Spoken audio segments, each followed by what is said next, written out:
Hello, and welcome to my channel, or welcome back if you're returning.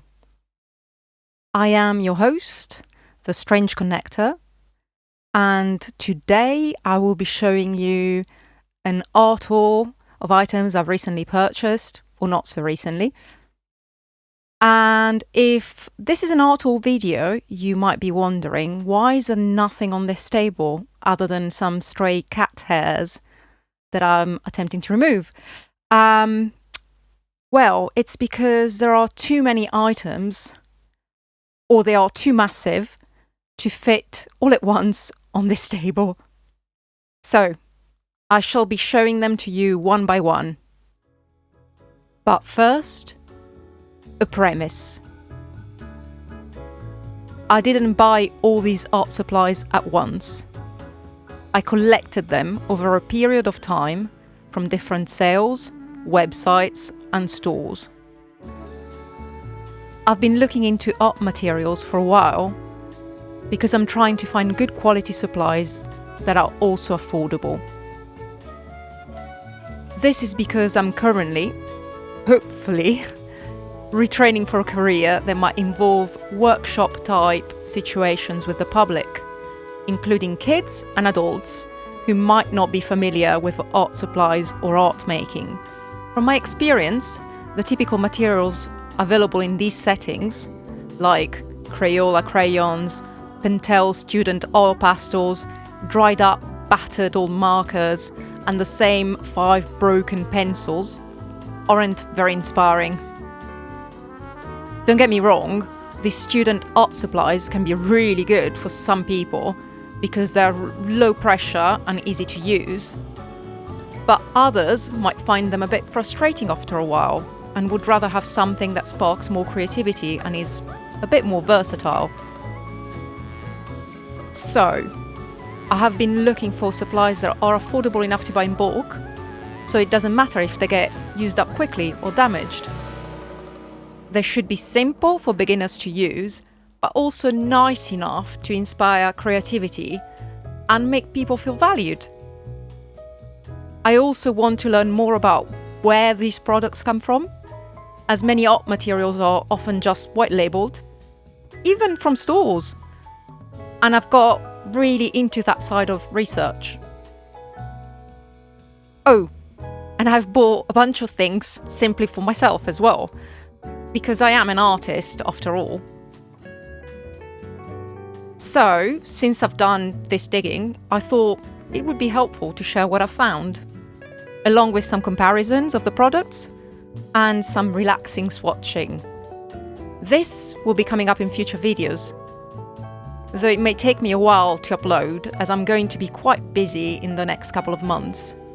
So, I'd advise you to subscribe if you want to be notified when the videos come out. And now, let's get on with the art haul, shall we? The first item I'd like to show you is this set of 24 opaque watercolor cakes by Holbein. I'm actually preparing a video on these, comparing them to another Holbein product, Shingansai, and to Caran d'Ache's gouache in the red tin. Unfortunately, this set is not available to buy in the UK, so I had to buy it from eBay. Even buying it from eBay, it was quite economical considering the quality and amount of paint you get. I paid around £50 including shipping, and it came all the way from Japan. If you're in Japan, of course, this will be readily available and is very fairly priced over there. Or if you're in Asia also, this might be cheaper to you. I have noticed it's available to buy in certain European countries, such as Germany, so you might want to check if your local retailers carry it. I'm not going to say too much about this right now, because as I said, I'm going to prepare a video about it. But I do recommend this set. I really enjoyed it. And, something else to note about this product is that there is a very similar looking set by Holbein, which is the transparent watercolor cake set. This one is the opaque watercolor cake set. The next item I purchased were these. So many of you already have these products and love them. I didn't. And I was lucky enough to find them on sale. And I also got some vouchers on top. So it was all dirt cheap. And yeah, I mean, what can I say about these products? Everybody loves them. They are great. They're very fairly priced. And I got this particular set, the pink set, for incredibly cheap because I think, I assume these were the 4th gen, but when I swatched them out alongside the 4th gen watercolors, which I also bought at the same time with the same discount, I realized that they behave differently. And they're actually, in my opinion, much better. So this set was under £30 because I think they are an older gen and Paul Rubens might be phasing them out. So if there's another discount day coming up, like a Black Friday or something like that, I would advise you to snap these up before they go because they're great. Next, I got a Meiliang set because I hadn't tried Meiliang. It came with the glitter paper as a combo, and it was also really, really cheap in the sale. Something like around the £20 mark. So for 20 sheets of cotton, pure cotton paper, and a full set of watercolors, and you see quite how many there are. I mean, do I really need a student set of watercolors? No, but everybody raves about Meiliang. And also, I really wanted a cute tin because I figured out that tin can be used to, as I'll show you when I do my review of it, can be used to carry gansai pans. So that's how I'm going to repurpose it once I'm done using the Meiliang watercolors, and once I've swatched them and demonstrated them for you. And then lastly, my last Paul Rubens purchase was the 4th gen set of tube watercolors because I thought they were the same as the pink tin, but turns out they're not. And I thought I'd use them to refill the pink tin. But I actually like the pink tin much more, and I like the Yulan watercolors much more. Yeah, so I would recommend those over this. But if you find this on sale like I did, snap it up. It's good watercolor. You can't go wrong with Paul Rubens. The 4th gen was the most disappointing, but, you know, it's still really, really, really great paint for the price. So, yeah, just get it if you get it for cheap. But if you can, don't pay full price for it, because the Yulan paint is better. Just get Yulan instead. And for those of you that don't know, Yulan is the 5th gen of Paul Rubens paint. So it's the same brand, same watercolor paint, but, you know, better, improved. The next item is these silky crayons. The ones on the left are from a brand that I've bought supplies from before, and they do white labeling for a big chain of supermarkets actually here in the UK and in Europe actually, and they're listed as a client on their website, and they produce art materials for children, and they're great, absolutely great. So I was curious to see if these crayons, these gel crayons, would be the same as the famous King Art crayons that everybody likes, and I'll share my opinions in a separate video. And then I bought these other ones to see if they were the same, and they're not. They're a bit more disappointing in terms of quantity. So I would buy the other ones instead, the Sunnies. But they're both great. And like I said, I'm looking for supplies that maybe children can use, that will be non-toxic, relatively cheap, but also good. And these are water-soluble, and they're creamy like all pastels, but because they have a casing, they're good for people who might have sensory issues.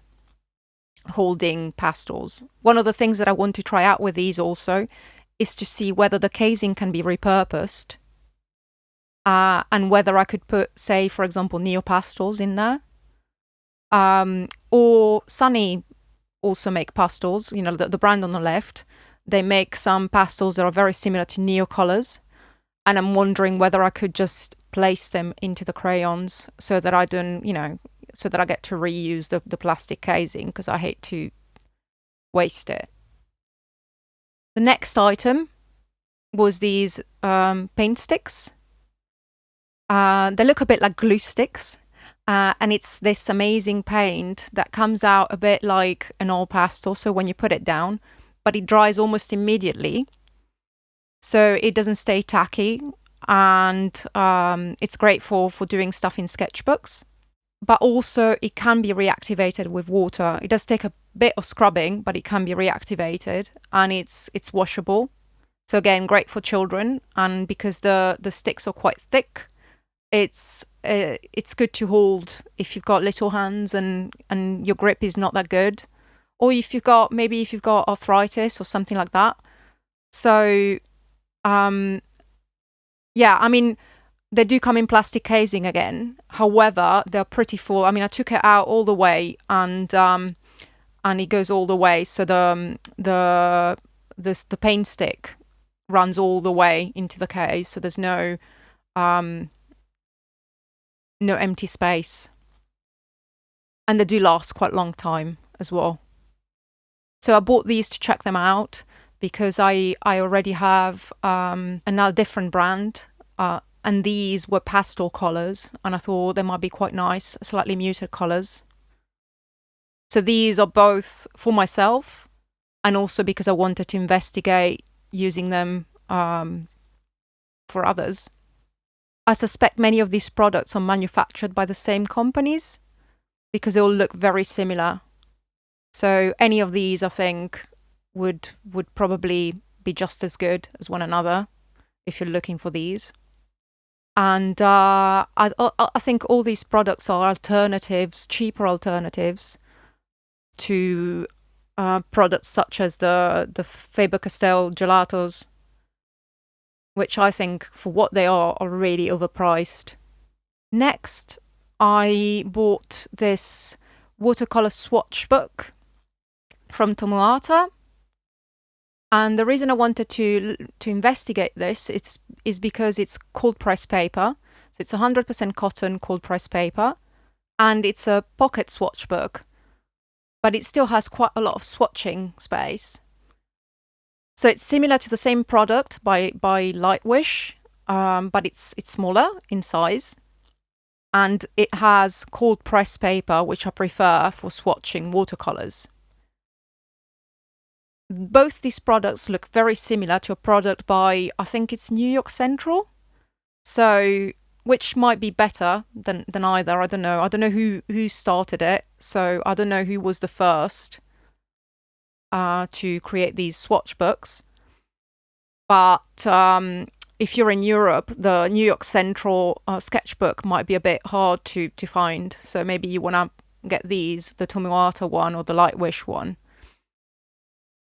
Keeping in mind that they're all slightly different. They all have a different number of swatches. And this one, for example, has the you can open the binding.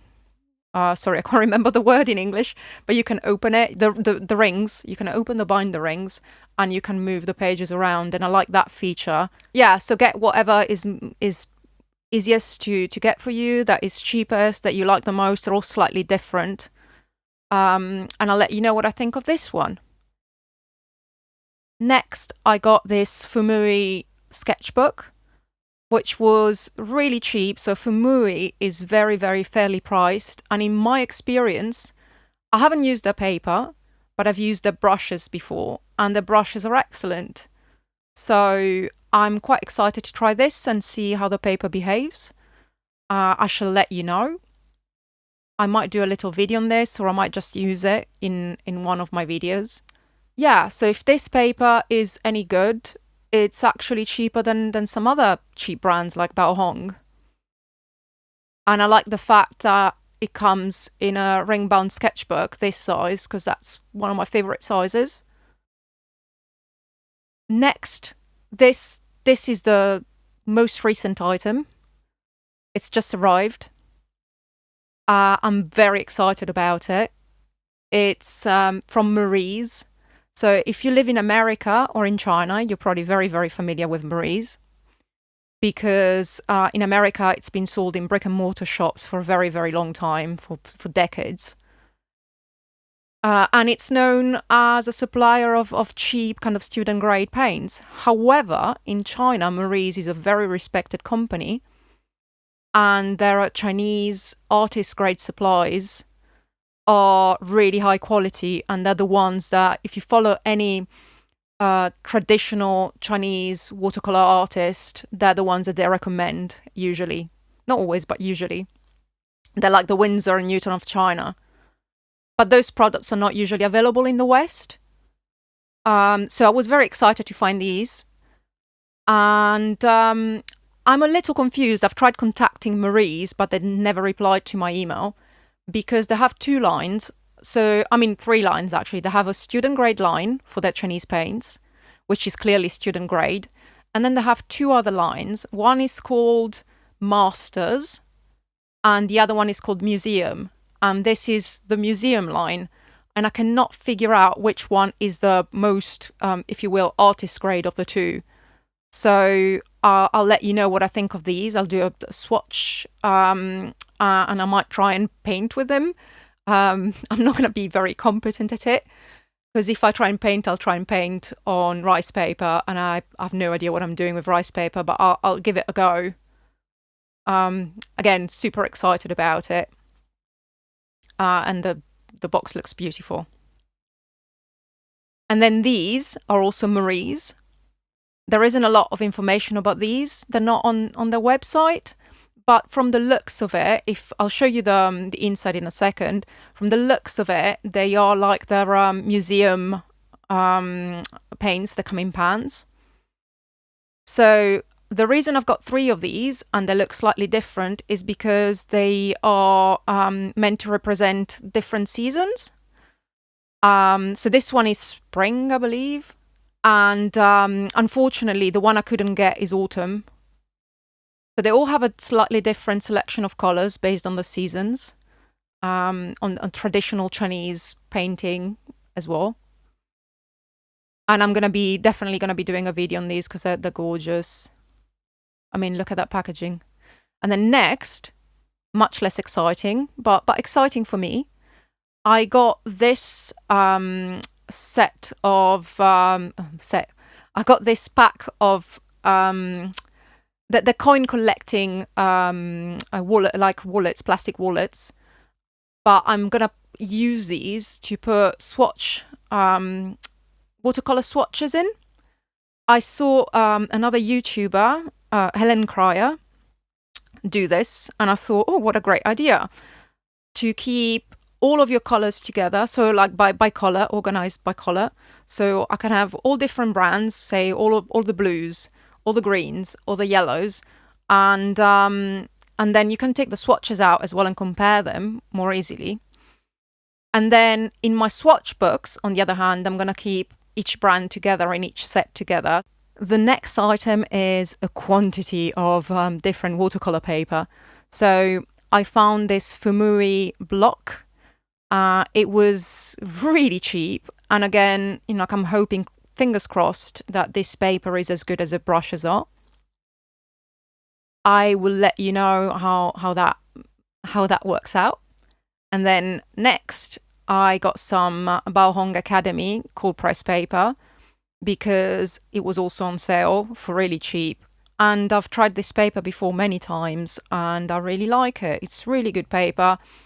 It's actually starting to be sold in shops here in the UK, so you can find it at Jackson's, you can find it at Casa, so some major retailers here in London. And I saw it also on a recent trip to Switzerland. I saw it was being sold in Zurich. I can't remember the name of the shop, but if you're from Zurich, it's the biggest art shop in Zurich. They sell Baohong Masters. So see how that compares, Fuumuui and Baohong. Next, more paper things. So I got this Potentate. I got these 2 sketchbooks.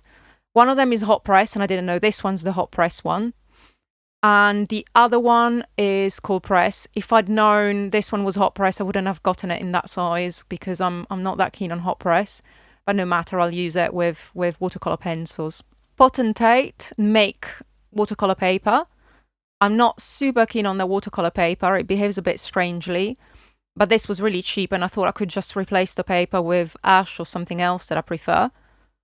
And I also wanted to try it out because I think that the Lightwish paper is the same paper as Potentate, I suspect. And these sketchbooks look exactly like the Lightwish sketchbooks that are on sale on the Lightwish website. Next, I got these Brutfuner fluorescent pencils, set of 50. Because in my experience, Brutfuner pencils are really good. And they're cheap, and they're pleasant to use. And they're brilliant for sketchbooks. I would actually, if you're thinking of getting fluorescent pencils, I would actually recommend buying a set of these because they're cheap and you get a lot of them. And actually, I don't know if you know this, but fluorescent pencils are usually not light fast anyway. And they have a tendency to be quite scratchy. So even my Holbein fluorescent pencils are kind of scratchy and are not light fast. So you might as well not spend that much and just get a cheaper set. So if you like fluorescent pencils, I really like them. I really like them for sketching because they kind of like keep things interesting.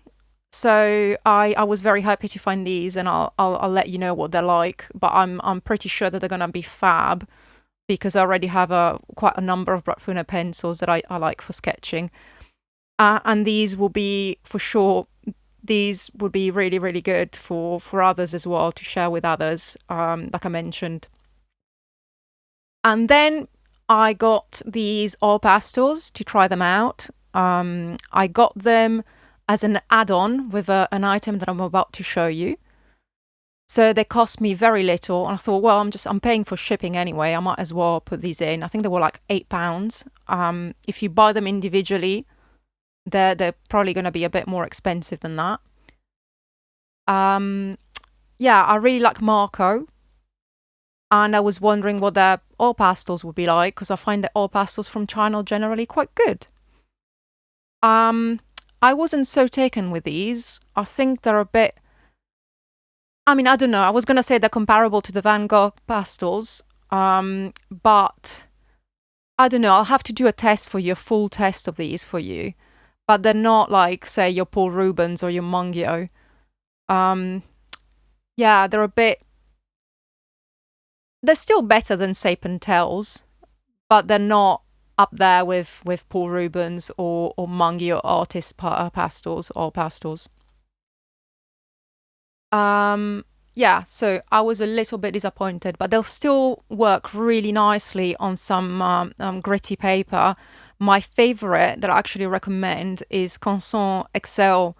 I can't remember what it's called. I think it's called Sandgrain or something like that. It's really cheap, really affordable, and it does the job brilliantly. So even pastels that wouldn't work on normal paper very well work fantastically on there. So if you've got oil pastels that you don't really like, don't despair. You can still do something with them if you use the right paper. So the right paper is really important for oil pastels. Next is the big ticket item I just mentioned, also by Marco. It's their Marco Tribute Masters pencil set. And this will look familiar if you've seen the Irrigated pencils by Tombow, as they come in a kind of volume, kind of book look-alike format, like the Irrigated pencils. Now, I have swatched these, and I will do a video on them. So I've videoed myself swatching them and testing them out. And I can say I would definitely recommend them, particularly if you get them for a good price like I did. I got them on a sale. Yeah, they're just really good. I would recommend them as a gift item, maybe for a young artist. who's ready to have something a bit nicer.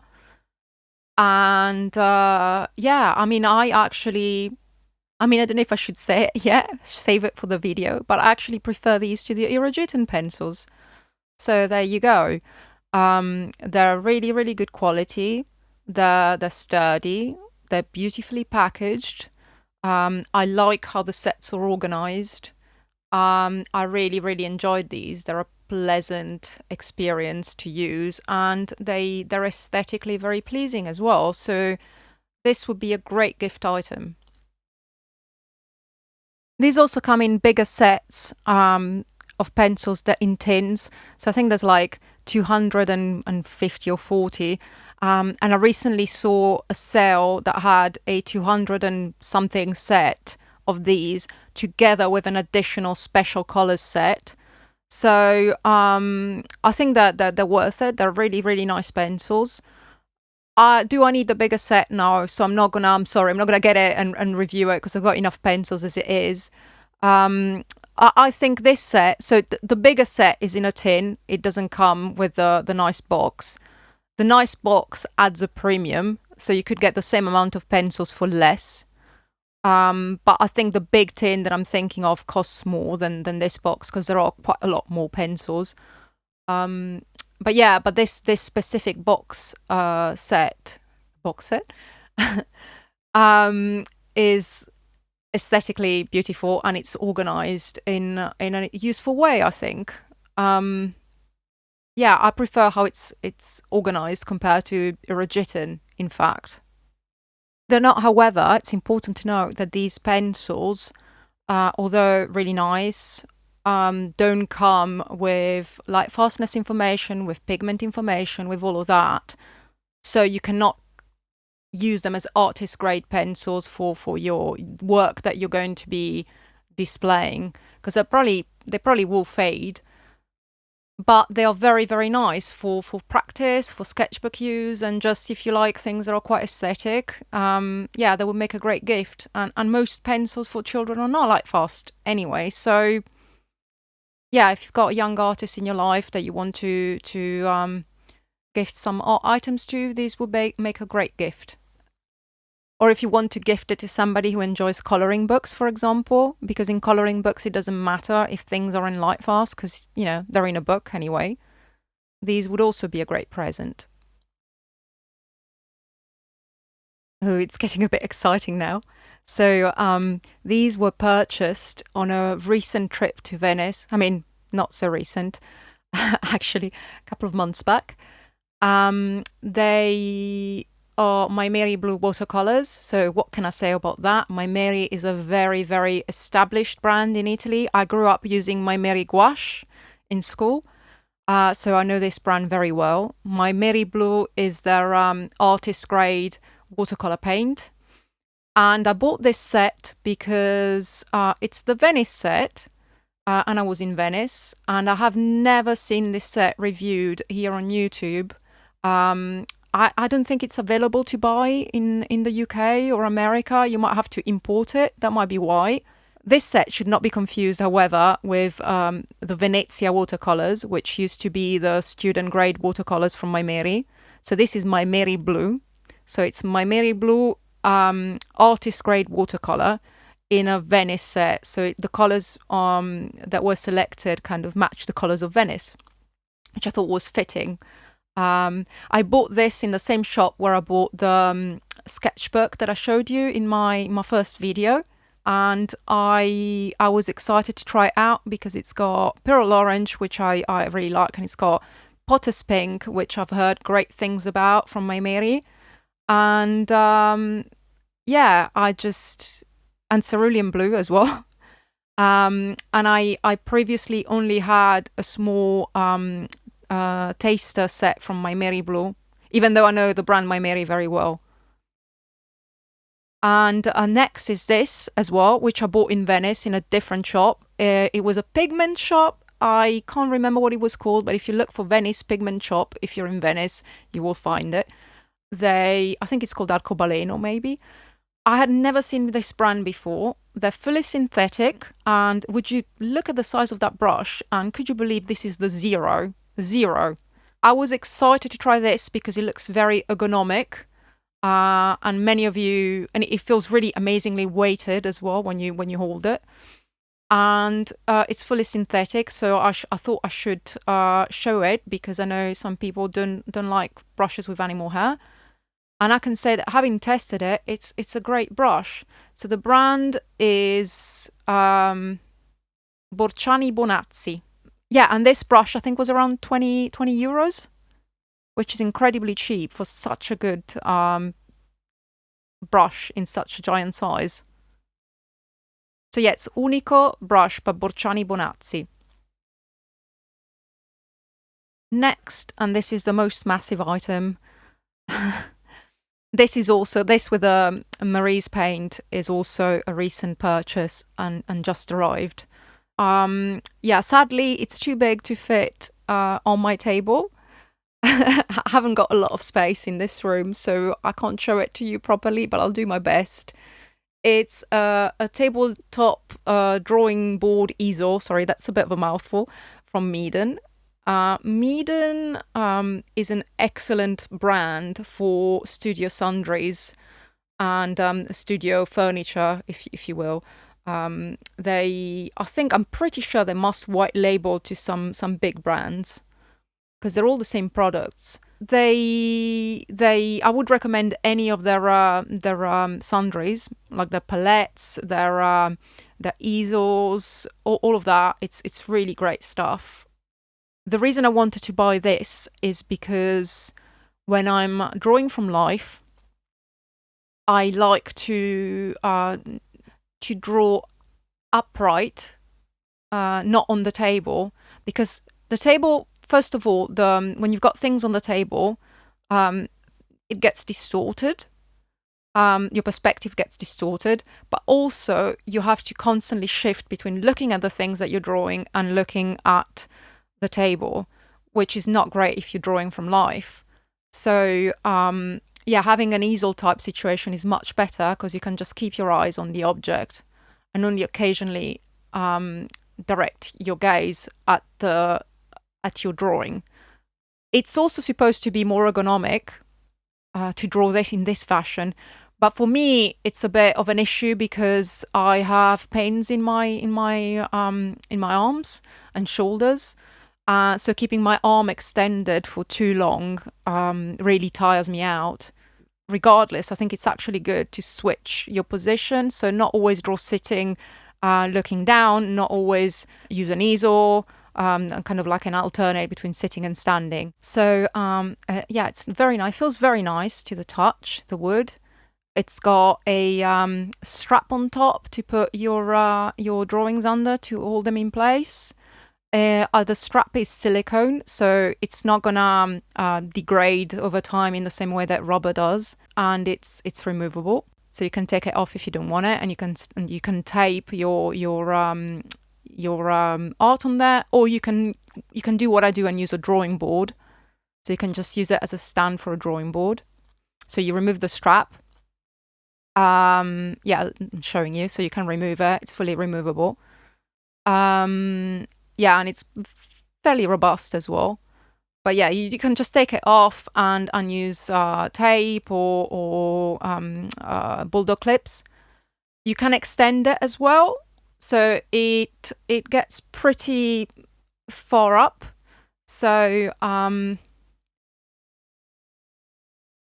measuring it now to show you. You can't see the tape, but I'll show you. Right, so it's 23 inches and a bit. I have no idea how much that is in inches, but it's 60 centimeters. So you can extend it up to 60 centimeters. And then you can put your drawing board in there. And so this is the back. It's got this these knobs, or the knobs, I don't know what they're called, sorry. And at the front, it's got this wooden bit to support your painting, and also you can put your pencils and things in there, like so if you've got drawing board. However, it doesn't have the bit at the front, which is a bit disappointing to keep your pencils from falling off. But it's still going to help if you're doing pastel drawings, because when you draw with pastels, the dust will collect down there, and then you can just tip it out. without inhaling it. So now I'm showing you these holes. They're actually not just random holes, they're there for a reason. They're there so that you can move that wooden bar up. If you want to, for example, draw standing. So you put it on your table, pull the bar up, and then you can stand up. Next is, drumroll, drumroll, drumroll, drumroll, the most exciting item of all. Are you ready? So this is a Raphael Petit Gris brush. This retails for 130-ish pounds here in the UK. And I got it for £30, unused. I got it from a shop, an actual physical shop, where they have a vitrine where they have some items that are on sale, either because they're ex-display items or they were returned and unused. And yeah, I can't believe I got it for so cheap. It feels absolutely wonderful. I'm terrified to use it, but I will use it in the future when I get a bit better. So yeah, that wraps it up. That was my supermassive art haul. For many of these items, I will be doing videos in the future, specifically on the product. Or I will just use them and you'll see me using them in the future in videos. And if you have any questions, you can ask them and I'll let you know what they're like. Thank you very much for watching.